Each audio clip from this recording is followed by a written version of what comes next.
Donc avec ces horloges précises, maintenant, on arrive un petit peu à mieux vivre et à aborder la notion de temps. Alors, ceci dit, c'est pas parce qu'on a des horloges précises, maintenant il faut mettre un peu d'ordre dans la façon de mesurer le temps, savoir quelle heure il est. Bon. Alors, Alain Ferrara, vous avez parlé au début, puisqu'on regardait l'ombre du soleil sur le sol, c'était ce qu'on appelait les heures inégales, puisque les heures étaient très courtes l'hiver et beaucoup plus longues l'été. Quand l'horloge arrive, en 1300, on se dit non, maintenant, ça va être les heures égales. Bien. Donc, on ne va plus avoir des variations d'heures, quelle que soit la saison, ce seront des heures égales. Et là, il y a eu le conflit, vous avez vu avec les différents cadrans solaires, il y a eu le conflit. Dès qu'on propose quelque chose, bien entendu, il y a toujours des contre-propositions. Il y a eu 3 systèmes horaires, les heures italiques, les heures babyloniques et les heures à la française. Alors, c'était les mêmes heures, il y avait la même durée entre les heures. Simplement, c'était le point de repère dans la journée qui changeait. Alors, les unes, entre babylonique et italique, les unes démarraient le soir, les autres démarraient le matin. Bon, c'était dû à des attaches religieuses. Hein. Dans l'Ancien Testament, il est dit, il y eut un soir, il y eut un matin. Ça veut dire que la journée commençait le soir. Bon. Vous avez des textes comme ça, pareil, dans le Coran, où on va, vous savez que dans le Coran, les mois démarrent le Ramadan, le mois de Ramadan ou les autres mois démarrent quand la lune, pour être très précisément, etc. On s'est attaché à des écrits religieux. Okay. Bon, il y avait ces 3 heures, mais celle qui a vraiment bien accroché, qui a plu à tout le monde, c'est les heures égales à la française. Il fallait quand même que ce soit la France qui invente les heures égales. Ouais, pas les autres. Hein. L'égalité, c'est forcément chez nous. Donc, les heures égales à la française, alors quelles c'était? Eh bien, la journée commençait au milieu de la nuit, minuit, la moitié de la nuit, 0 heure. Ok. Ensuite, midi, c'était 12. Et ensuite, vous reveniez, vous terminiez la journée à 24 heures. Parce que je ne sais pas si je vous ai dit, mais jusqu'ici, avec les heures inégales, midi, c'était pas 12, c'était 6. Puisque vous aviez levé le coucher du soleil, ici c'était 0 heure, ici c'était 12, au milieu c'était 6. Ok. Bon, il a fallu passer de 6 à 12. Donc, c'est plus compliqué que l'horloge atomique. Cette histoire. Il y a beaucoup de choses comme ça. Bon, alors, voilà, on est dans la période dite des heures égales. La journée commence à 0 heure, elle dure 24 heures, et là où le soleil est au plus haut dans la journée, c'est midi, c'est-à-dire mi, c'est la moitié, dixième, la moitié de la partie du jour. On se retrouve dans le vocabulaire. Donc voilà l'organisation. Bon. Le temps avance, on évolue, les trains roulent, et puis les bateaux. Okay. Alors les bateaux, ils ont eu un avantage, c'est qu'ils ont fait faire un progrès colossal à l'horlogerie. Pourquoi? Parce qu'à partir du moment où les navires ont commencé à aller au-delà de la Manche, ils ont essayé d'atteindre d'une façon régulière, très précise et très rapide un port, il fallait savoir où on était en latitude et longitude. Donc la latitude, c'est facile, on fait des repères sur la hauteur du soleil et on sait où on est. Par contre, la longitude, alors là, c'était très compliqué. Il y avait 2 solutions. Vous aviez un officier, bac plus 12 à bord, et qui vous calculait en fonction des différentes étoiles, qui passait 45 minutes à faire le cap. S'il n'y avait pas de calculette, il le calculait à la main, il vous donnait la position. Dans ces 45 minutes, le bateau, il avait passé le point, on n'était plus là. Et l'autre solution, c'est un horloger qui a dit, mais si on inventait une horloge qui soit une gardienne de l'heure, c'est-à-dire on part d'un port, par exemple Londres, on part à midi, on amène une horloge qui indique midi, et on la balade avec nous dans le bateau. Okay. Et quand on veut savoir où on est, on garde notre horloge qui nous donne, qui est la gardienne de l'heure de Londres, et la position du soleil qui va nous dire l'heure locale. Et l'écart entre l'heure locale et l'heure gardée va nous donner la position. Parce qu'un tour complet, c'est 24. Ouais, il y a un petit problème, c'est qu'il faut fabriquer l'horloge. Les horloges jusqu'ici, c'est des horloges à pendule. Sur un bateau, mal parti. Donc, il a fallu inventer des horloges qui soient capables de fonctionner sur un bateau, tempête, avant. Alors, l'horloger qui s'est lancé dans cette bataille, il y a un concours qui a été lancé, donc c'était à l'époque de Newton, ça, etc. Donc, allez-y, messieurs. Donc, un horloger qui s'appelait Harrison. Et Harrison a passé pratiquement 40 ans à fabriquer des horloges de marine. Il en sortait une tous les 10 ans. Donc, il a sorti H1, Harrison 1, ensuite il y a Harrison 2, Harrison 3, Harrison 4, ça s'arrête. 4, ça avait la taille d'une grosse montre un peu à gousset, de cette taille. Et à chaque fois, elle était de plus en plus précise. Et à partir de là, on pouvait emmener l'heure de Londres, et puis on pouvait se repérer en longitude. Donc ça, c'était un progrès sur les horloges. Alors la seule chose qu'il faut dire, c'est qu'Harrison était un très bon horloger, mais ce n'était pas un inventeur. C'est-à-dire qu'il a fait des progrès énormes en mécanique d'horlogerie. Il faut voir, les horloges sont exposées au musée de Greenwich. Allez-y si vous avez l'occasion. C'est des horloges magnifiques. Par contre, une horloge comme Harrison 2 coûtait le prix du bateau. Oui.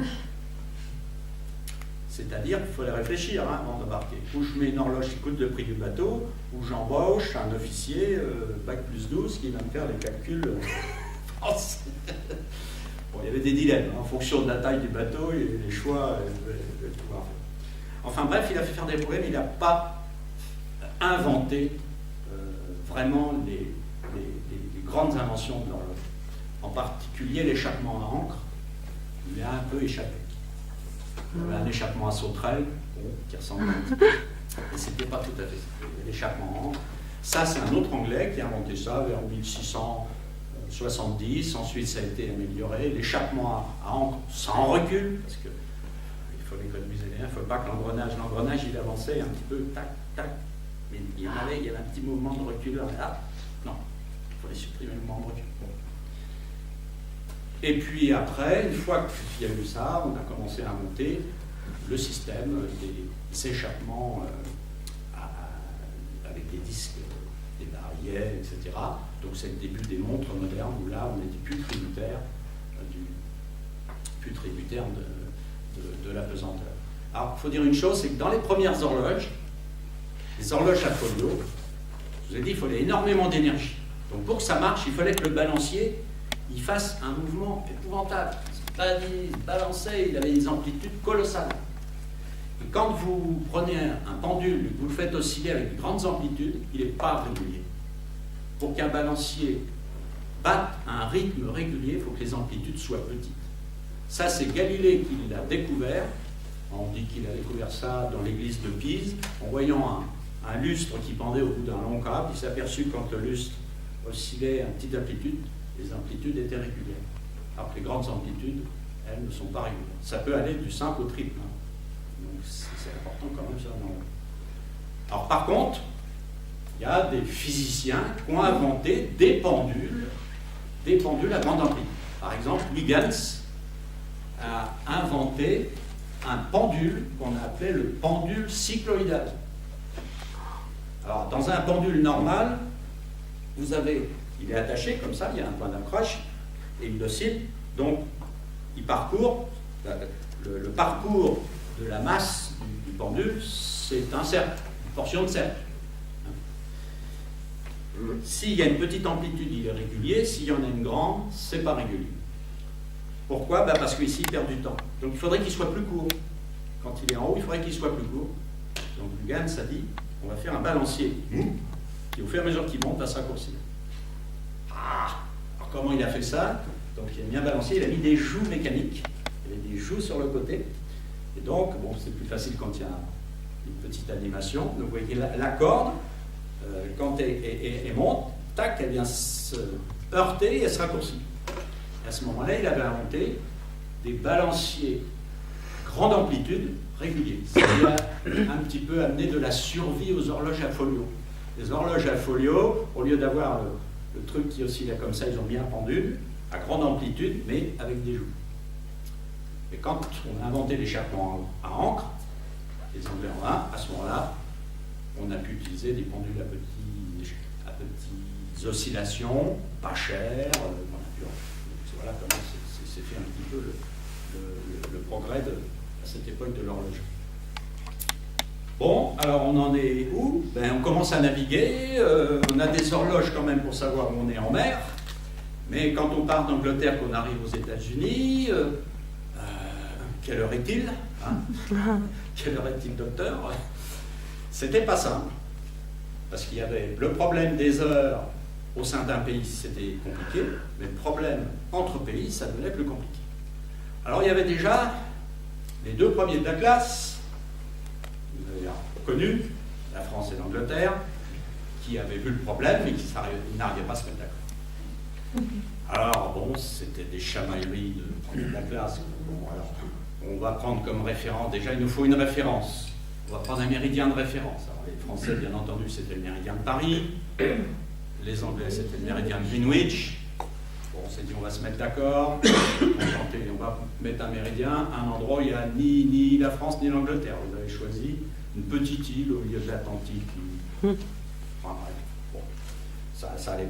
Et puis, pendant ce temps-là, les États-Unis, ça avançait. Les États-Unis, il y avait des chemins de fer qui traversaient le pays d'est en ouest. Ils avaient plus ou moins 6 lignes, je ne sais plus combien, il y avait 6 réseaux. Il fallait coordonner les heures. En plus, quand le train allait de la côte est à la côte ouest, vous imaginez les problèmes. Donc, président des États-Unis, il faut faire quelque chose.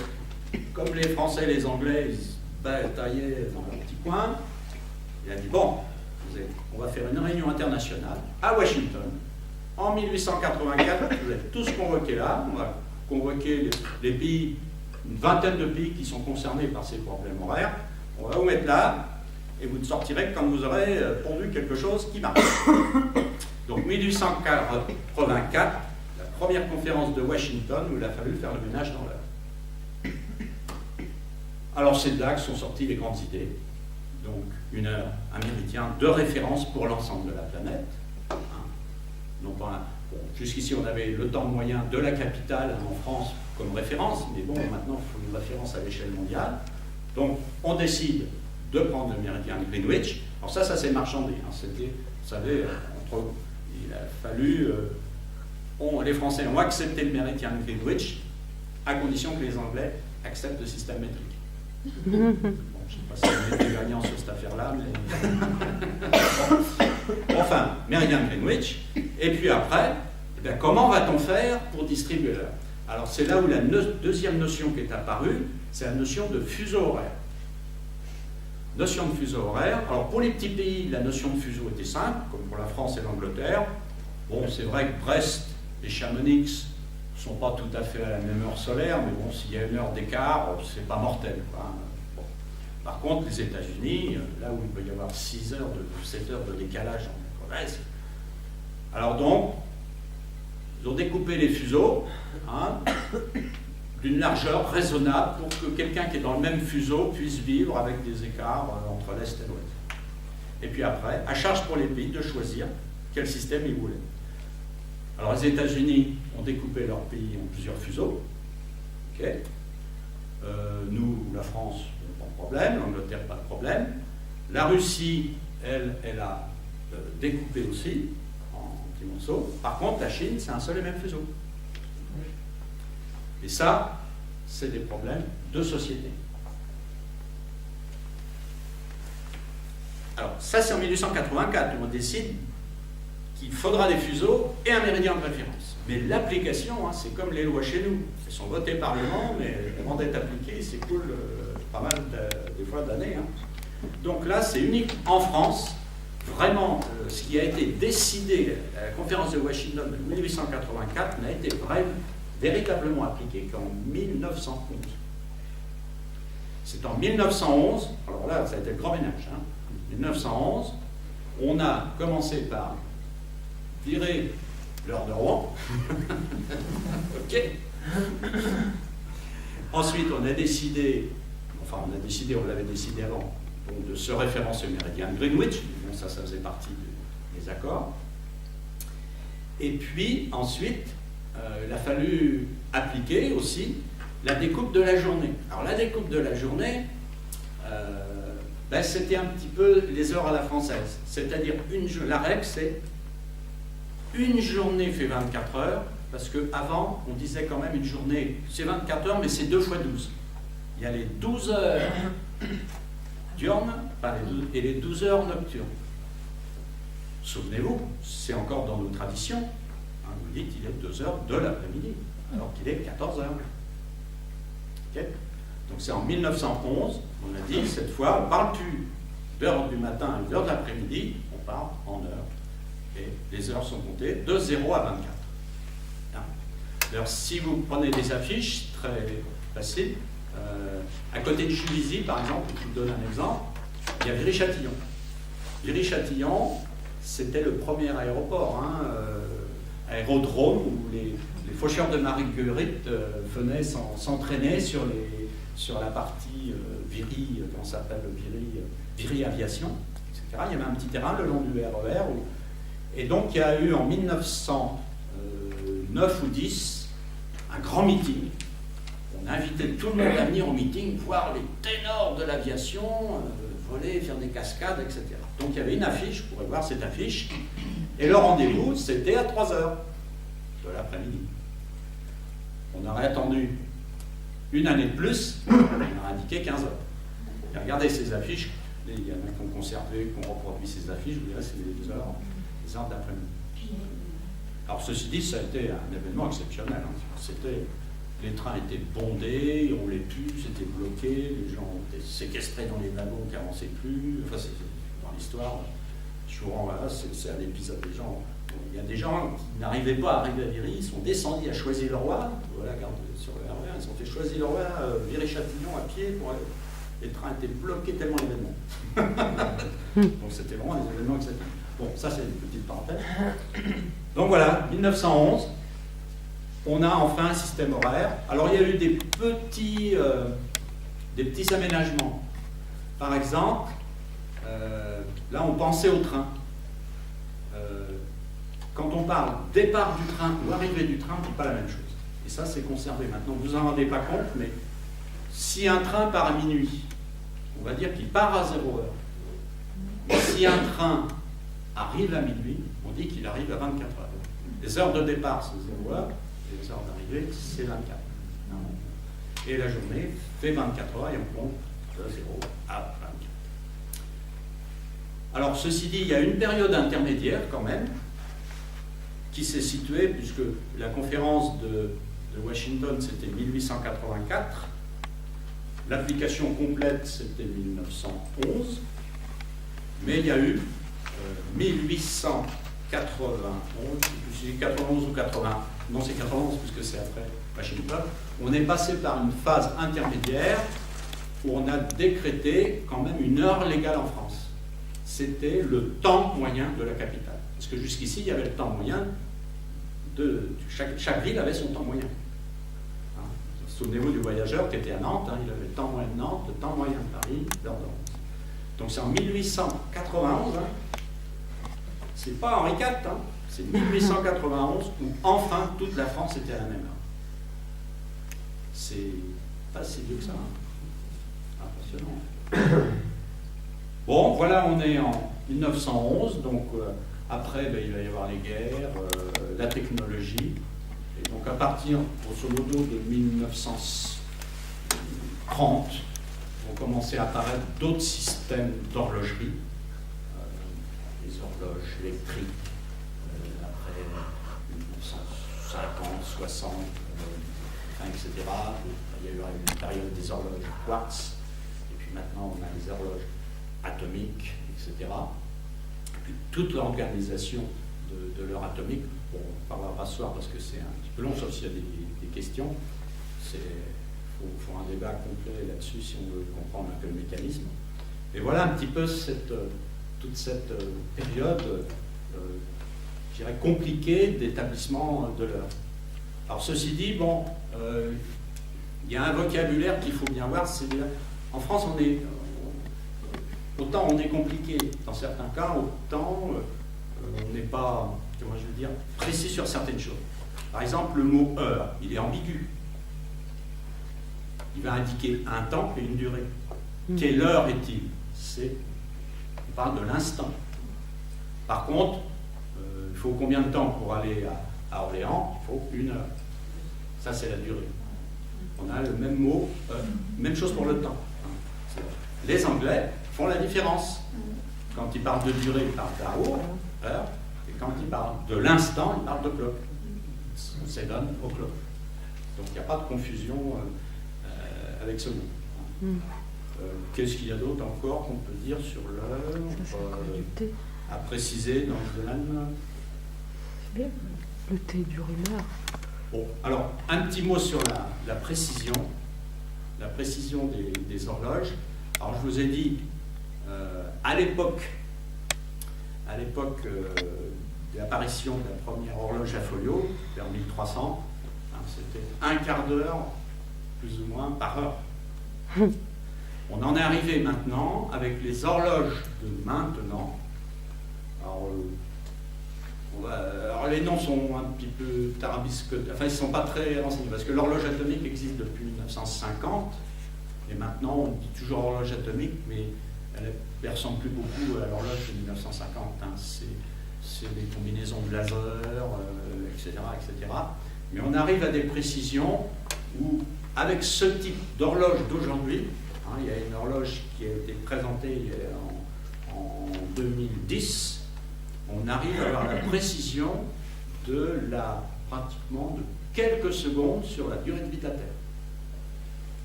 La Terre, c'est 4 milliards et quelques d'âge.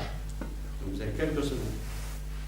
Alors, autant je vous ai dit au début de l'horloge, on était tout content quand on a remplacé le pendule qui dépendait de la pesanteur par un système à disque oscillant qui n'en dépendait pas.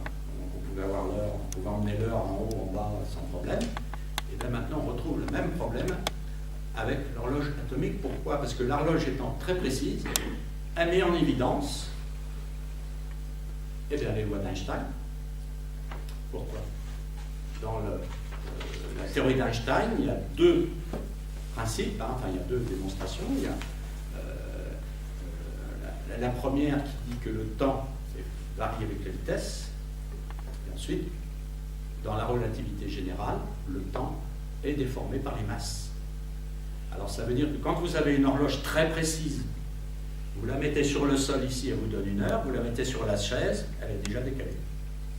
La précision d'une horloge atomique de maintenant vous permet de voir la différence de temps entre une horloge sur une chaise et une horloge sur le sol. Pourquoi? Parce que la chaise est plus éloignée du centre de la Terre, elle va plus vite. Plus vous montez, plus vous allez vite en rotation. Bon. Ensuite, les masses dévient. Donc vous prenez une horloge atomique, alors si vous avez une petite start-up à monter, vous prenez une horloge atomique, vous la mettez au-dessus d'une nappe phréatique. Quand la nappe phréatique est vide, selon qu'elle est vide ou qu'elle est pleine, ça va vous changer l'horloge parce que la masse proche va vous modifier le temps. Alors, à l'époque de Newton, on se croyait tranquille, s'étant débarrassé de l'horloge à pendule et du balancier qui dépendait de la pesanteur, et on retombe maintenant dans des horloges pour lesquelles il va falloir tenir compte de pas mal de choses. Alors, il va falloir définir très certainement ce qu'on appelle un point de référence géodésique. C'est un endroit sur la Terre, une référence, où on dira l'horloge est là, ou alors ça serait une horloge dans l'espace. Mais il y a un domaine qu'on n'a pas vu, c'est qu'on vient de voir là, les horloges qui donnent l'heure. Ok? Mais quand vous avez l'heure, pas sorti le faire, c'est qu'il faut la diffuser cette heure. Il faut que les gens soient informés. Souvenez-vous des cloches de Saint-Sulpice ou du canon du Palais Royal. On avait l'heure, mais il fallait le faire savoir en sonnant les cloches ou en tirant des coups de canon. Là, maintenant, il faut diffuser l'heure. Alors la diffusion de l'heure, par exemple, alors il y a plusieurs épisodes. À l'époque des diligences, il y avait des gens qui allaient prendre l'heure dans une ville, ils emmenaient l'horloge et puis ils la portaient avec le cheval, etc. Par exemple, en Angleterre, il y a une fille et son père qui ont monté une petite start-up de l'époque qui était la distribution de l'heure. Ils avaient eu la chance d'avoir une super montre très précise, qui avait beaucoup de valeur, mais je ne sais pas comment ils se l'étaient procuré. Et ils allaient à Greenwich, ils prenaient l'heure, et ensuite ils avaient des clients, et ils allaient mettre à l'heure les horloges de leurs clients. Ils allaient chez eux, ils mettaient l'horloge, etc. Un petit business qui a fonctionné, je crois, une vingtaine d'années comme ça. On l'appelait Lady Greenwich. Je ne sais plus quel était le nom de famille. Après, elle a diffusé, quand on est arrivé en 1884, l'heure pour l'ensemble de la planète. Il a fallu la diffuser. Comment? Dès que la radio a été inventée sur la Tour Eiffel, on a commencé à diffuser l'heure à partir de la Tour Eiffel. Alors, il y avait la Tour Eiffel, à l'époque, la radio, c'était sommaire. Hein. Donc, il y avait une grande antenne qui pendait du haut de la Tour Eiffel jusqu'au sol, et qu'on voyait des bips. Alors, pour fabriquer l'énergie, il y avait des espèces d'éclateurs, là, clac, clac, clac, ça faisait du bruit, il arrivait en dit, oulala, ça nous casse la tête, démontez-nous tout ça, faites autre chose. Donc, on a démonté l'antenne, il fallait trouver autre chose. Maintenant, on diffuse l'heure par radio. Hein. Donc, il y a un émetteur à Francfort qui vous donne l'heure, qui vous donne les tops pour l'Europe, etc. Et puis, cette diffusion, on en arrive maintenant à la diffusion de l'heure. Alors, s'il y a eu des périodes, par exemple, le Morse, le télégraphe Morse a diffusé l'heure. Hein, les gares, par exemple, les chemins de fer avaient un réseau télégraphique, donc on nous envoyait, un petit peu comme l'horloge parlante, sur le ruban, il y avait écrit il sera midi 3, un petit silence, puis il y avait le i, le point, pof, toc, mettait l'heure de la gare en fonction du point. Le point, c'était un i, je crois, un Morse, pof. Ça. Et alors maintenant, comment va-t-on diffuser l'heure?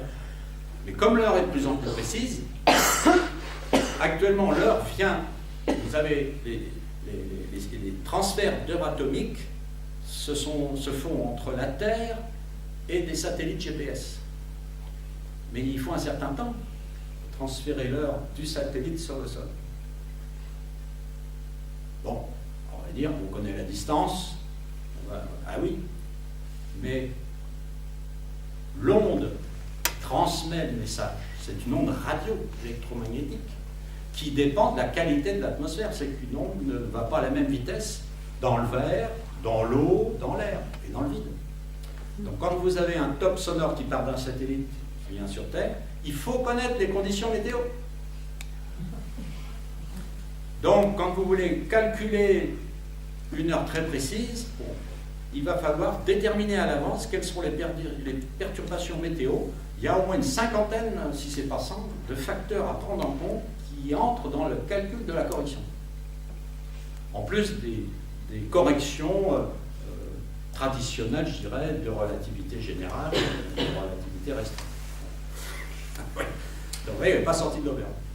Alors ça, bien entendu, ça ne plaît pas aux physiciens, au réseau maintenant, qui doivent être très synchrone. Ça, alors là, ça ne plaît pas du tout. Donc il va falloir trouver autre chose. Alors on pense que maintenant, la diffusion de l'heure se fera par fibre de verre. Alors il y a un projet qui s'installe en Europe qui va viser à diffuser l'heure par des fibres de verre, etc. Parce que là, la précision, la précision ou l'imprécision, elle est constante. On la maîtrise. Bon, grosso modo, sur une fibre de verre qui va traverser l'Europe, vous allez avoir un écart de pratiquement rien. Pratiquement rien, donc on est stable, on est sûr. Par contre, quand il faut traverser l'atmosphère, là c'est compliqué. Alors oui, on revient un petit peu au problème d'antan, comment diffuser l'heure, comment avoir une horloge précise, etc. Alors, souvenez-vous, pour terminer, le but c'est d'essayer de passer de l'heure solaire moyenne, c'est-à-dire du cadran solaire, à l'heure de la montre. Je vous ai dit, il y a 4 facteurs correcteurs. Le premier, c'était l'équation du temps, dû au fait que la Terre n'a pas un mouvement régulier autour du Soleil. On tient compte. Et ça dépend du jour de l'année. Ensuite, il va falloir tenir compte du fuseau horaire. Alors, ça, c'est un petit peu le mode de vie. C'est-à-dire, les Anglais, c'est le fuseau 0, ils sont à Greenwich. Nous, au départ, on était un petit peu avec les Anglais, on était dans le même fuseau que les Anglais, et puis ensuite, on est passé dans le fuseau 1, qui est le fuseau d'Europe de l'Ouest, hein, au même titre que l'Allemagne, etc. Donc on est dans le fuseau. Mais ça, c'est un choix de société. Okay. Ensuite, il faut tenir compte du méridien de référence. C'est pas Paris, c'est Greenwich. Donc l'écart entre l'endroit où vous êtes et Greenwich, il faut le calculer, c'est 9 minutes 21 secondes. Donc il faut apporter un décalage qui correspond à la ville où vous êtes. Si vous êtes à Paris, c'est 9 minutes 21 secondes. Si vous êtes à Strasbourg, c'est autre chose. Et ensuite, le dernier facteur, c'est le plus facile, c'est un facteur économique, c'est l'heure d'été, l'heure d'hiver. 1 heure en plus ou 1 heure en moins. Donc vous avez ces 4 facteurs qui vous permettent de passer de l'heure de Jésus-Christ, l'heure solaire, à l'heure de maintenant. Alors ceci dit, il y aura peut-être encore d'autres décalages parce que la Terre n'a pas un mouvement régulier, elle ralentit, il y a des décalages et on ne sait pas comment on va intégrer ces décalages. Parce qu'on a défini, les physiciens ont dit vos histoires d'heures calées sur des astres qui ne tournent pas rond, on n'en veut pas. Nous les physiciens, il faut que ça soit carré, il faut que ça soit précis. Bon, on va vous définir la seconde de physicien, c'est celle de l'horloge atomique. Elle a été fixée, elle ne bougera plus jusqu'à la fin des âges. C'est une définition, c'est ça. Bon. Mais la Terre, elle s'en fiche, hein, elle va à son rythme et ralentit. Donc on est de plus en plus décalé, enfin, on est décalé depuis l'invention de l'heure atomique, il y a eu 34 secondes de décalage. Enfin, c'est pas mortel, mais dans 10 000 ans... Donc, il va y avoir des choix. Alors, ce rattrapage, on le fait tous les 2 ans ou 3 ans. C'est une catastrophe. Pourquoi? S'il y en a parmi vous qui travaillent dans l'informatique, un petit boulot compliqué qu'on fait une fois tous les 6 mois. Ah, où est-ce que j'ai mis le mode d'emploi? Oh là là. Ah, il est écrit en chinois. Oh là là. Bon, enfin bref. Donc, dans les réseaux informatiques qui veulent mettre à l'air, les gens se plantent, ils se trompent, ça fait des... Donc ils ont dit, oh là là, on y va doucement. Alors on partirait plutôt pour un rattrapage, on va laisser la Terre mener sa vie, et quand il y aura un décalage d'1 heure entre la Terre et l'horloge atomique, on fera peut-être quelque chose dans l'attente d'1 heure. Ou une journée. Bon. Mais ça, qui va choisir, je ne sais pas. On va peut-être que le président pique sa colère comme le président des États-Unis, disent, allez, les conférence de Washington, là ça va être conférence de je sais pas quoi, venez ici, mettez-vous là. Mais il y a tellement d'intervenants dans ce processus que ça va être très très très très compliqué. Pourquoi ça nous dérange d'avoir 1 minute de plus ou de moins, Nous, en vie, non. Ah bon, 1 minute, ça ne nous dérange pas, mais... La seconde en plus, pour aller dans la Lune, bon.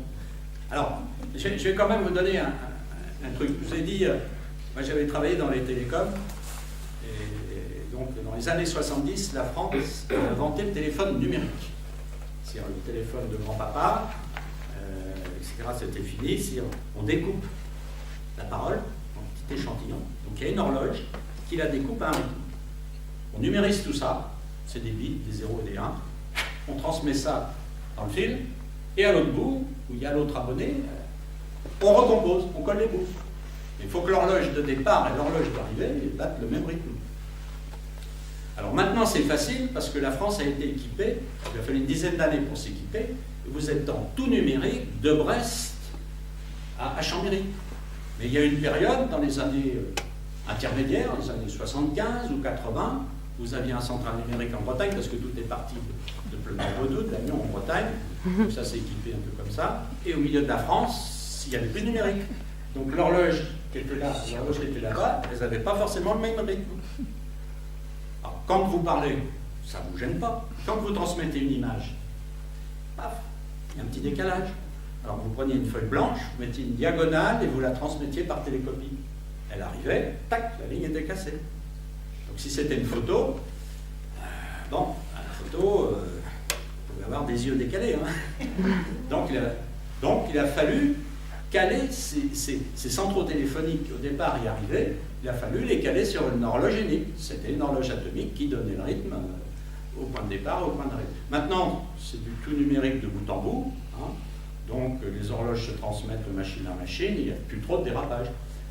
Mais là où on découpait en 70 pour la parole à 8000 fois par seconde, Maintenant, on voit bien avec les débits informatiques qu'il y a quand vous transmettez sur Internet ou autre, la vitesse, hein, le 4G, la vitesse phénoménale, donc les réseaux, il faut qu'ils soient très très précis. Donc les professionnels ont besoin d'horloges très précises. Par contre, le terrien, pour aller planter les radis, les salades, les rondelles, là, je suis sûr que c'est pas génial. D'autant plus que la campagne, il se couche avec les poules.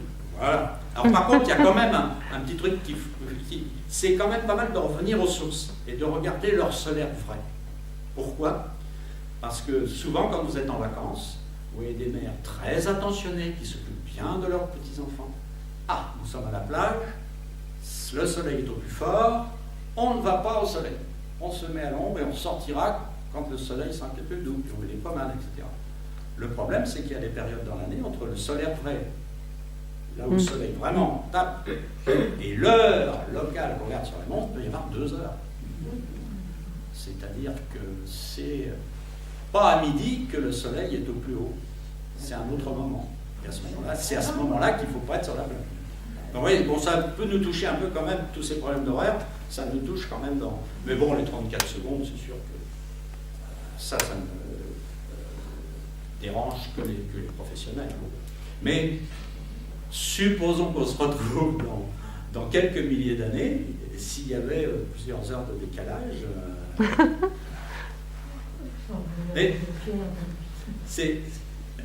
il y a des choses auxquelles on ne pense pas. C'est une question de référence. Oui, mais... On se donne une référence et on la change souvent, la référence. Ouais, mais il n'y a pas que ça. Il y a une référence, mais vous avez un mode de vie. Par exemple, vous voulez fêter quelque chose en famille, et vous ne pouvez pas vous rencontrer. Vous êtes à Paris, vous avez un reste de la famille qui est à Marseille ou même à New York, et vous voulez fêter quelque chose au même moment ensemble. Vous voulez faire un repas ou des choses comme ça. Alors, qu'est-ce qui va compter dans le repas? Est-ce que c'est de faire un repas, chacun d'un côté, peu importe, mais avec des heures ou des jours de décalage, ou de dire on va fêter l'événement tous les deux ensemble? C'est le fait de faire ça ensemble que... Il faut être à la même place de toute façon pour faire un repas. Non, mais on peut faire un repas, chacun dans son coin. Maintenant, vous avez Skype, vous avez pour échanger. Mais non, mais déjà, je vois en France, vous allez me dire, s'il y a des Suisses parmi vous ou des Belges, rien que pour décrire l'heure du repas de midi. Alors déjà, alors, moi je suis du centre de la France, à 200 km au sud. Le repas de midi, on l'appelle le goûter. Bon, à Paris, le goûter, c'est 4 heures, c'est le goûter des enfants. Okay. En Suisse, si vous vous faites inviter à manger avec des Suisses, faites bien préciser l'horaire, parce que si vous utilisez le mot dîner, déjeuner ou autre, sûr que ça va être le midi. Parce que le repas de midi, je crois que c'est le dîner, enfin pas ça. Bon. Alors, selon que vous avez un pays qui a découpé, si vous dites voilà, on va manger ensemble à midi, si vous avez découpé votre pays en petits fuseaux, vous êtes presque tous à midi. Mais en Chine, le midi, d'un côté, le repas de midi, entre un côté de la Chine et l'autre côté de la Chine, les uns ils se lèvent, les autres ils se couchent, et c'est la même heure. Alors, comment vous décrivez, vous allez décrire le moment où vous allez prendre un repas de milieu de journée. Alors oui, il faut faire une périphrase, parce qu'on ne peut plus dire repas de midi, parce que midi... Bon, c'est pour ça que dans les corrections à apporter entre l'heure solaire vraie et le temps légal, il y a des corrections de position géographique, il y a des corrections de type de vie. Le fuseau, c'est le mode de vie de société. Et puis ensuite, il y a des corrections économiques, etc. Ça intègre bien un petit peu tous les problèmes de société. Voilà, bon, alors je suppose que vous allez avoir des questions.